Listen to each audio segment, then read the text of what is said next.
Gunsmoke, brought to you by Chesterfield. Chesterfield packs more pleasure because it's more perfectly packed, thanks to Accuray.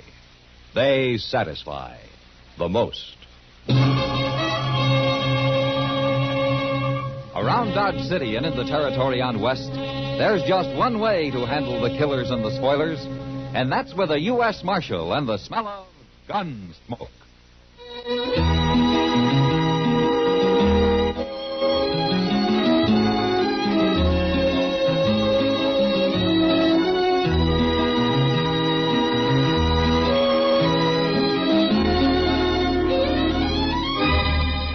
Gunsmoke, starring William Conrad. The transcribed story of the violence that moved west with young America. And the story of a man who moved with it. I'm that man, Matt Dillon, United States Marshal. The first man they look for and the last they want to meet.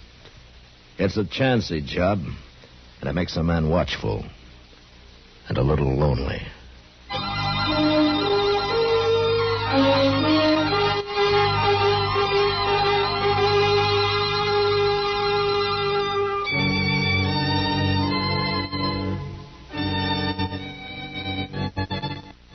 Chester and I were about 30 miles from Dodge when we ran into the buffalo hunters' camp. We've been holed up for 2 days in a deserted sod hut, taking cover from one of the worst blizzards in years. But it was over now, and a warm, dry chinook blew out of the west, down off the Rockies and across the prairie into Kansas. It was Chester who saw the camp first, a pile of buffalo hides half covered by snow, and the skeleton of a wagon, its canvas torn and shredded by the blizzard. The camp was silent as we rode up. We got on.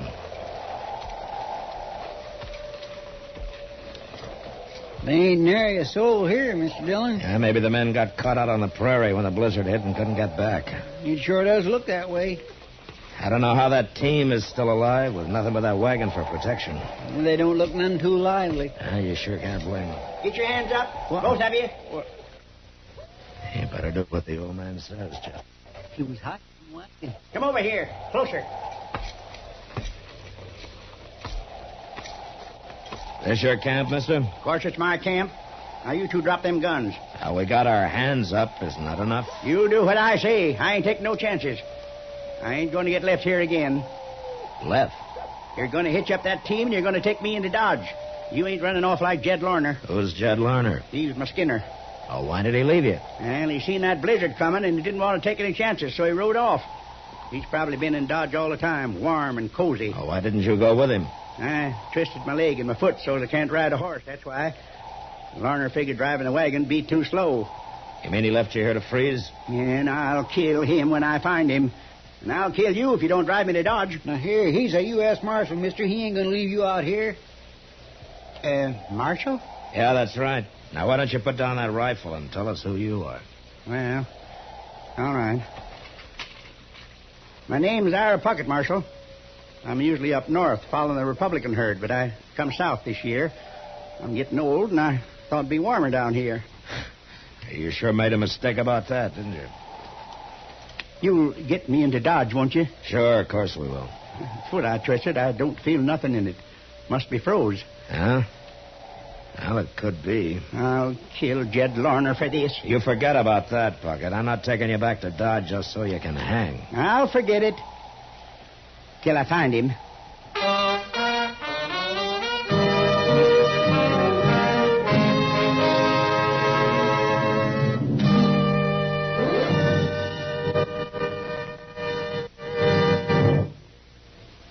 People everywhere are finding that Chesterfield packs more pleasure.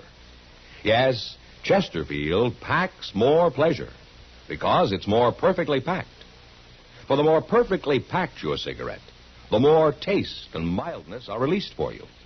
And Chesterfield, made with Accuray, is more perfectly packed than any cigarette could ever be before. Firm and pleasing to the lips, mild, yet deeply satisfying to the taste.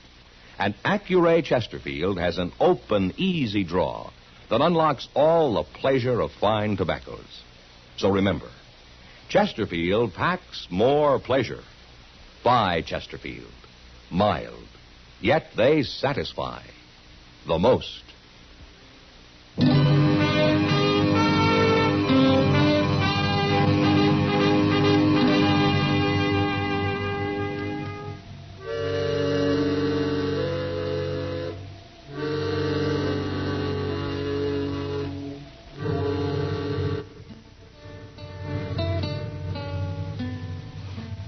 Well, how is he, Doc? Oh, he'll be all right, Matt. In time. Well, then his foot wasn't so bad after all, huh? He didn't have much foot left when I got through with him. Oh. But he'll be able to walk with a cane. But his buffalo hunting days are over. How does he know that? I told him. Ira Puckett's a proud man, Matt. A little too proud. Oh, what do you mean? Well, what he hated most about this Jed Larner leaving him on the prairie wasn't the fact that he might have died, but that he was helpless. A man like Puckett can't be helpless. Yeah, I see. So now, all crippled up, he's a bitter man, Matt. Well, he'll get over it, Doc. A man can get used to most anything in time. Well, I've got my doubts about Puckett, though. Well, you know that ornery old goat? He won't even admit how old he is. Oh, how old would you guess, Doc? Oh, he's past 70 anyway. He's in the back there if you want to see him. All right. I'll come with you.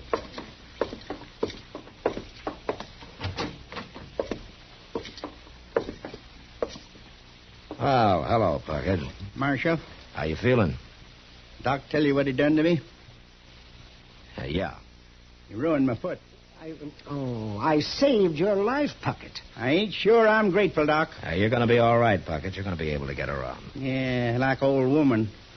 What am I going to do for a living? I ain't one of you city people. I live off the country. I always have. I'm a man, not a dude. You'll get used to town life. And you'll find men here, too. What kind of men? Walking around all slickered up, parting the hair in the middle, bound to the ladies. Ain't one of them could do half the things I've done. Well, I was living with Comanches when most of them was sniveling in their mother's aprons. Yeah, I know. But you'll find something to do. I'll help you. You will, eh? Oh, sure. Then help me find Jed Larner. Bring him in here so that I can kill him with my bare hands. What does Larner look like, Puckett? Oh, he's tall, black hair, got a big scar running across one eye and halfway down his right cheek. All right, I'll try to find him. And if I do, I'll run him out of town before you get to him.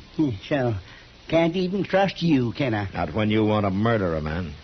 I told you I didn't bring you in so you could hang.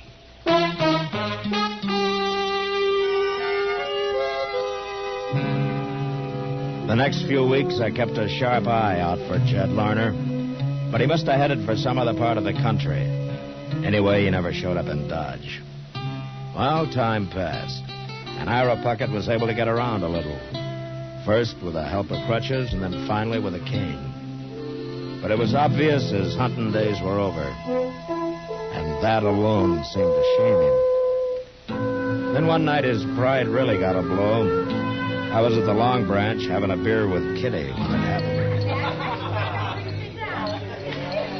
Oh, this is a great way to start the new year, Matt. What do you mean, Kitty? Well, last year I was hoping maybe I'd be in San Francisco by now. Oh? Why, you never told me. What would you have done about it? Oh, nothing, I guess. Why San Francisco?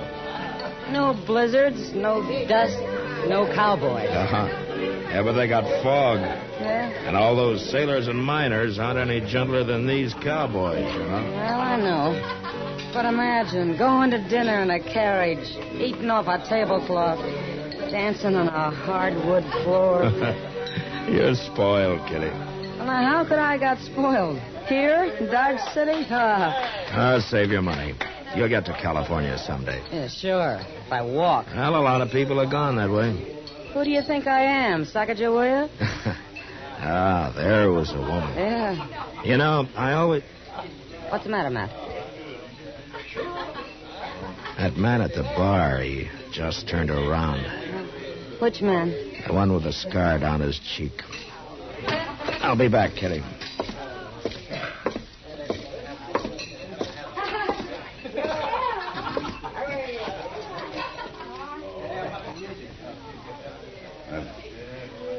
Good evening, Marshal. Evening.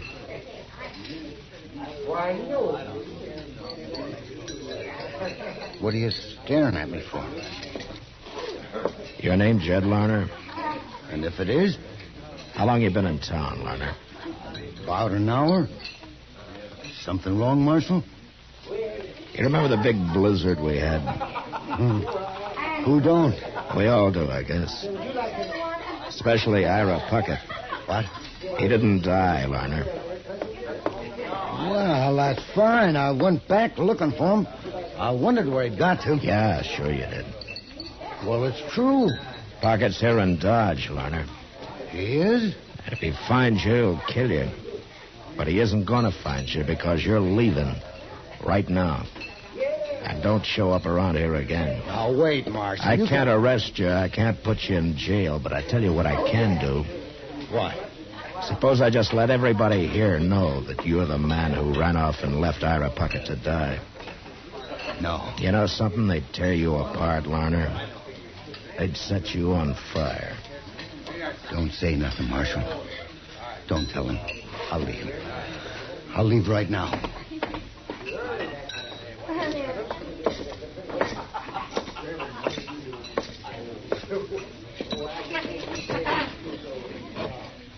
Well, you got rid of him in a hurry.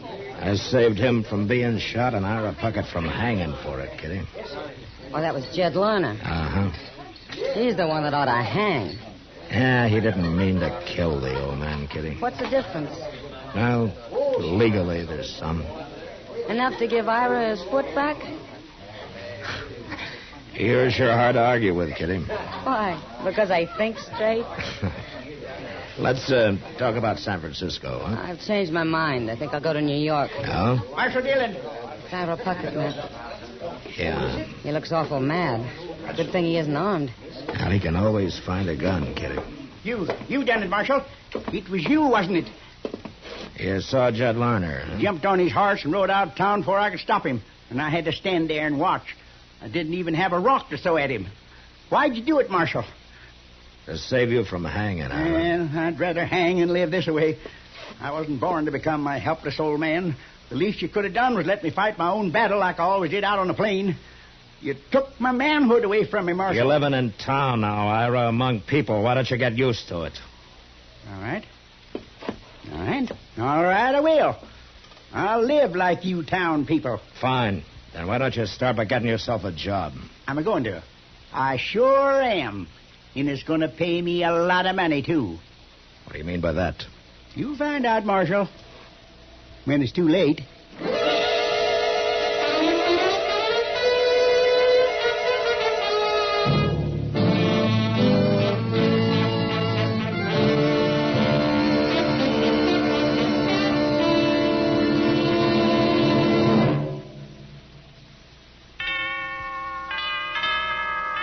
This is Jack Webb.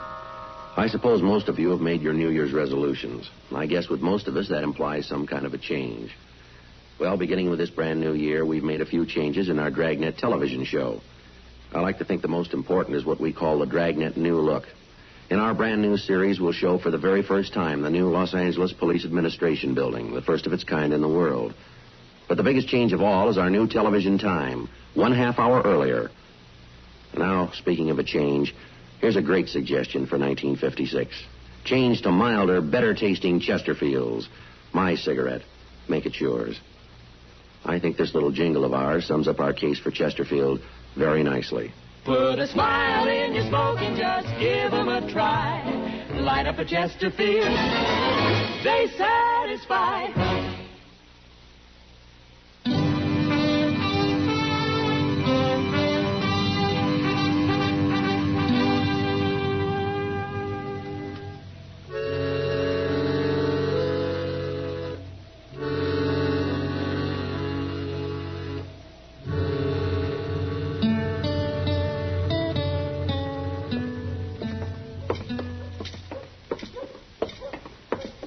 It's a nice morning, ain't it, Mr. Dillon? Yeah, thanks to that wind we had last night. Well, it kept me awake.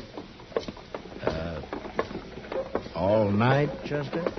Well, no, sir, I wouldn't say that. About 15 minutes. Hey, look over there by the bank, Mr. Dillon. Ain't that our Puckett? Yeah. That's the first time he's had his team and wagon out. Where you reckon he's going? Right now, he's gone into the bank. Well, what's he carrying that shotgun for? He can't do no hunting in the bank. Yes, he can, Chester. Come on. Mr. Dillon, you don't mean to say old Puckett's going to hold that bank up? He said last night he's going to start living like town people and get a job and make a lot of money. This could be his idea of how to do it. You sure couldn't have no other reason to carry that shotgun in there. You going in after him, Mr. Dillon? Yeah. Well, he's got a shotgun. I know. Look, Chester, take his team and wagon off somewhere. Lead him around back of the bank, huh? Out of sight. Maybe we can handle this without a shooting. All right, sir.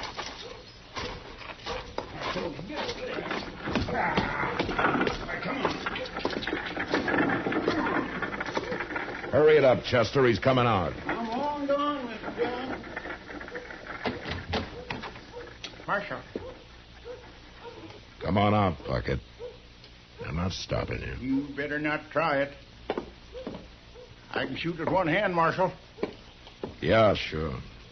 Don't you try to follow me, Nick. Hey, wait a minute. Wait.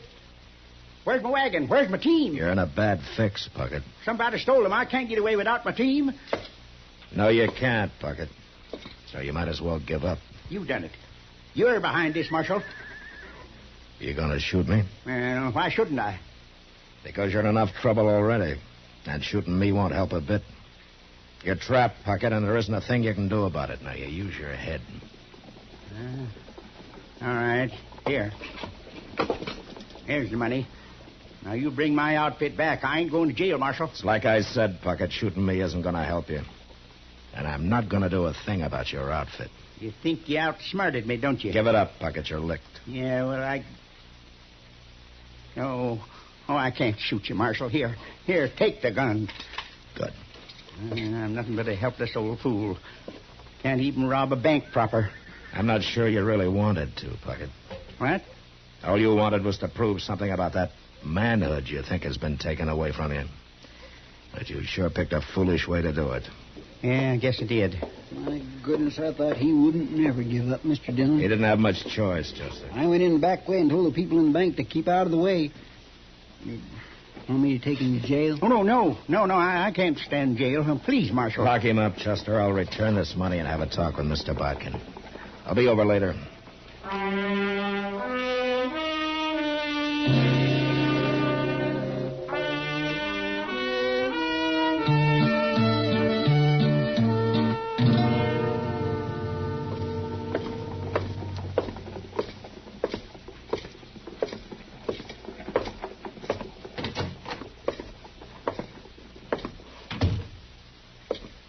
I thought I told you to lock him up, Chester. Well, I started to, Mr. Dillon, but I just couldn't stand the look on him when I got him in the cell.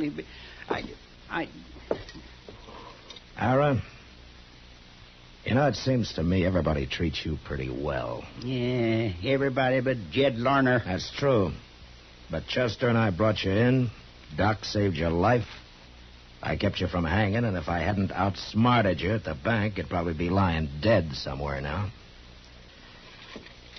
You know.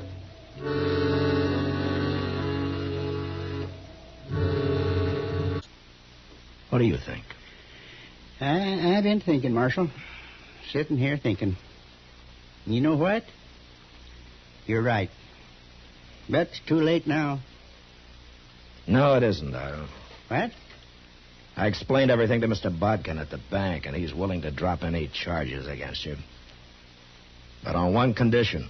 What's that? Well, to be honest with you, it was my idea, but Mr. Bodkin agreed. You get a job here and quit being so doggone ornery. Otherwise, you're going to go to jail. Oh, what could I do with this crippled foot? Well, seeing you're so handy with a shotgun, I think Jim Buck might hire you to ride messenger on the stage. You think so? Well, he told me he would. You went and saw him? And it doesn't take any walking, Ira. So, how about it, huh? Well, I never had a job like that. But a man's got to make a change once in a while, lady. And it'll sure be a good way to start the new year.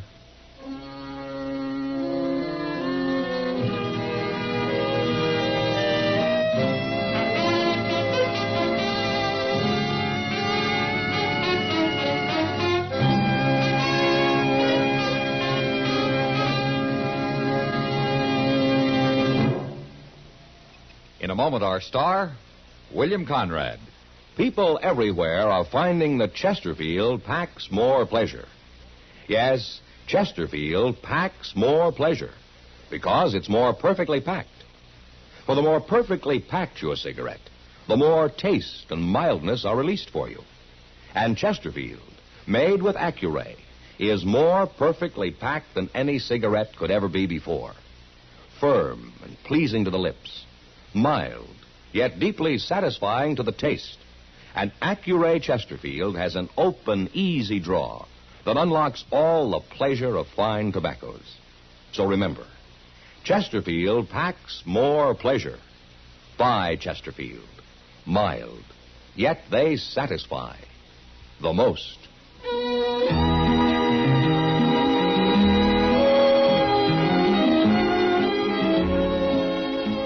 You know, out on the high plains, they used to have a saying, never argue with a mule, a cook, or a horse and buggy doctor.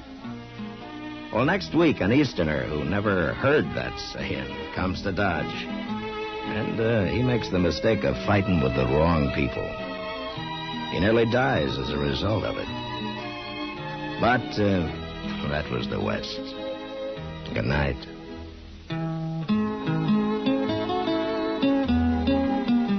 Gunsmoke, produced and directed by Norman Macdonnell, stars William Conrad as Matt Dillon, U.S. Marshal.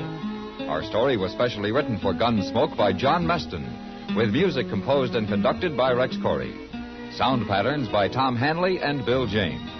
Featured in the cast were Ralph Moody and James Nusser. Harley Bear is Chester, Howard McNear is Doc, and Georgia Ellis is Kitty.